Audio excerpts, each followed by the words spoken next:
thing. It's not to hurt as much as it is to move. Like, I have done what I've came here to do, and now I am leaving, and you are not stopping me. Right. Fair enough. I just want to, I want to point out that while we're talking about this has just been since 95 or even on the outside edge since 75, I do find it a little impressive that the Chupacabra has taken on such a life of its own. I mean, some sources refer to it as the Latin Bigfoot. And, you know, that's pretty impressive because Bigfoot has been, you know, pretty wild. But where we've, as Americans, given Bigfoot names in movies like Harry or Lyle in commercials, I couldn't find any mention of, you know, a Luis or a Jose in any of these movies. But I didn't watch any of the movies. But there are a bunch of Chupacabra movies as well as restaurants and drinks and foods. And yes, so it definitely has taken on a life of its own in media and culture in general. Yeah, well, in fact, in the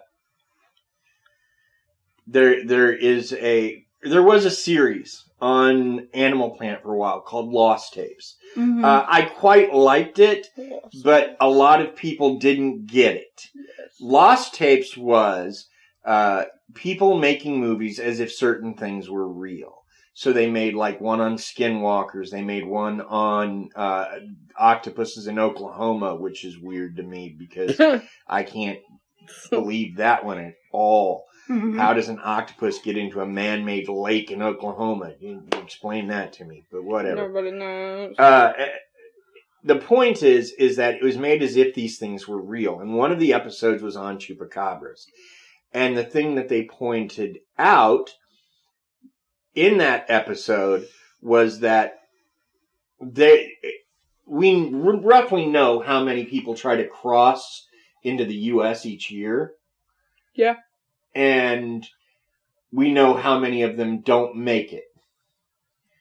We don't know why they don't make it. Now, that area that they cross through is a dangerous area and inhabited by some predators like cheetahs and cougars and things like that wouldn't have a problem taking down a small group of people, like 2 or 3. But one of the things they suggested could live there and could feed quite successfully is a chupacabra. Ugh, gosh. Now, again, it's only a theory put forth by a show whose job it is to take the theory and say, well, let's assume it's true and make a movie. Right. Uh-huh. So I hate to go that route, but as we discussed last week in our episode on vampires in Africa, there's a significant amount of humans that go missing each year. Ugh. And are never recovered. Never recovered. We never find anything. So to find a few of them might have been predated upon by a creature that is known to drink blood, especially in the potential where they're trying to cross a desert, maybe didn't bring enough water, and they're lying in, starving under a bush. In that situation, a chupacabra might decide to feed a person. Maybe. But then you have, significant after predation by animals and bugs and things like that, and all you'd ever find is bones, because that's what they find. Yeah. But the point I'm making is that we know something is behind the myth. We know people are seeing something. What it is for sure, we don't know. And we do, like I said, the Grunch Road beast in Louisiana is seen regularly, like almost every weekend. In fact, a lot of garbage men who work in that area have taken to duct taping their pants to their boots so that nothing can get up in them. Ooh. I mean, That's that's a good idea. That's creepy. It is. And they have said they see these creatures kind of following the trucks. At a distance, but following them. Mm-hmm. No thanks. So, I think we should pause here for a word from our sponsors. I think that's a good idea. Yeah, me too. You're so full of good ideas today, Dean. Yeah. You're full of blue mud, but okay. So, sponsors, take it away.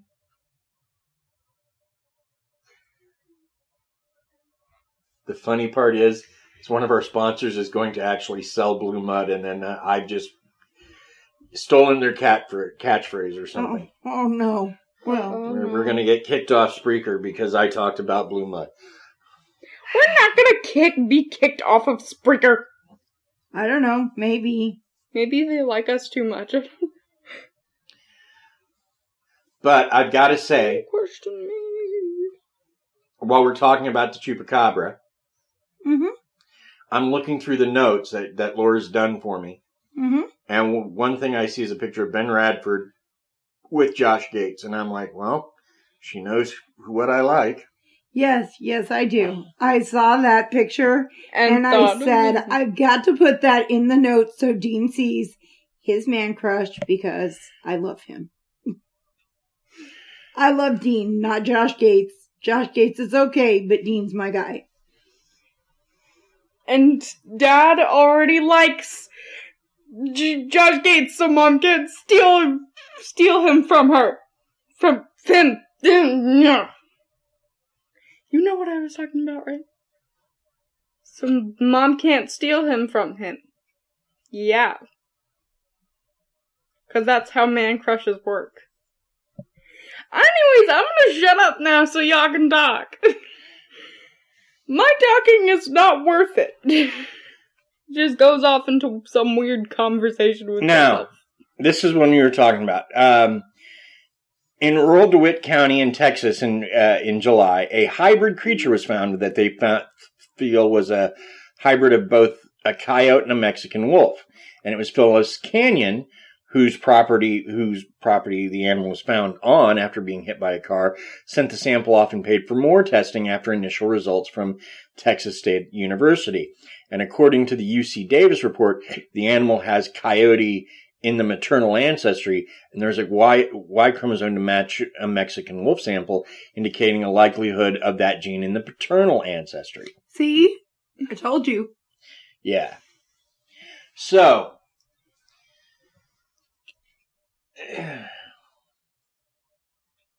I suppose that would mean that it is possible that the creature that we're seeing that looks like kind of doggish isn't a Chupacabra at all. That could just be a wolf coyote thing. But here's the thing. Okay, so Chupacabra, though, this is the name that, seriously, if the research that I did is to be believed, the name Chupacabra, did you see where it was coined from? Yeah, South America. Or not South America, but... Puerto Rico. Thank you. Yeah. But it was a name coined by a comedian working on a radio station to describe the creature. So it's not like this is a scientific name. This is something that somebody gave it because it sounded good to them. So you're looking at, like, this is its superhero name, as it were. It was just given to it. It's not like some scientist said, this is the Chupacabra. This was given to it by just somebody in the media. And it just kind of stuck. Mom, whenever you use that voice, it makes me think of a caveman, and I don't like it. Well, A caveman? Now, Yeah. I have... Did she just call me a caveman? No, she didn't. She said that voice sounds like a caveman's voice. So I guess she had said you had the voice of a caveman? But So in other words, she called me a caveman. I don't think that's the same thing. That's not what I mean. I think it is. No, I don't think so. Do you guys think it? I feel like it is. What do you guys think? Do you I think caveman? Krista attacked you, but I don't think she attacked I you. definitely feel attacked. I'm definitely attacked. But wait. April Victorine, do you hear this? Do you hear what she's doing to me? Everybody send some love out to April Victorine and the Victorines in California. Love the Hi, Victorines. Victorines. Hi, Blink Weeping Angel. Hi. Hi, Weeping Angel. Hello. Okay, I get that. I get that the creature's name was proposed essentially by their answer to, what's his name? The guy that did the Private Parts book. Howard Stein. Howard Stern, yes. Yes, sorry. Yes, he basically was named by their version of Howard Stern, and our version would probably call it a pussy warbler or something stupid like that. So, yeah, you know what? Whatever the name caught on. But the point that I'm making remains the same. The creature we're seeing in the States may not be a true Chupacabra. It may be just a dog hybrid. And because the bodies are found well after predation, the exsanguination can be attributed to simple blood loss or blood pooling within the body itself. So what we're dealing with in the States may not be a Chupacabra, may be a very rare and different thing. Now that still leaves the Grunch Road monster, which they know feeds on blood, because people who have it in their area don't like to let their pets out because they have a tendency not to come back. Or they have a tendency to chase these green little bitches off of them. Pardon my French. Yeah. But, so we know that's real. So we may be dealing with a creature that is a hybrid, but not a Chupacabra hybrid. Mm-hmm. But that still leaves the initial creature in Puerto Rico, where it's still seen, by the way. It's not like it's gone away to be replaced by its doggy cousin. True enough. They're still seen there. And still in their original form. In fact, the original form, most of the artwork I've seen done by witnesses or done by witnesses to folks who can actually draw look like gargoyles. A little bit, yeah. And that has always fascinated me. And I'll admit, I wasted Sunday because I was looking for a gargoyle Chupacabra connection. And other than, yeah, they kind of look like them when they're drawn, that's the closest I could find. Well, you know. But it makes me wonder if there wasn't a similar beast in ancient Europe, and that's where the gargoyle's design comes from. Mm. But again, nothing to back that up. So, right. And I do try to stick to facts wherever I can. Mm-hmm. We try. I mean, it's kind of hard when we're talking about... Right, when we're talking about things like the Chupacabra, which is a cryptid, which is a hidden animal, one that's not in our records. Yeah, we're dealing with pure blue sky speculation a lot of the time. But we know that the creature tends to feed on livestock. And the easiest livestock it can get to. Sheep, for example, are a common target because sheep are fairly harmless unless you hit them in the head with a crab apple. Okay, we don't need to talk about your bad behavior and your bad experiences with sheep and horses. Shut up, John.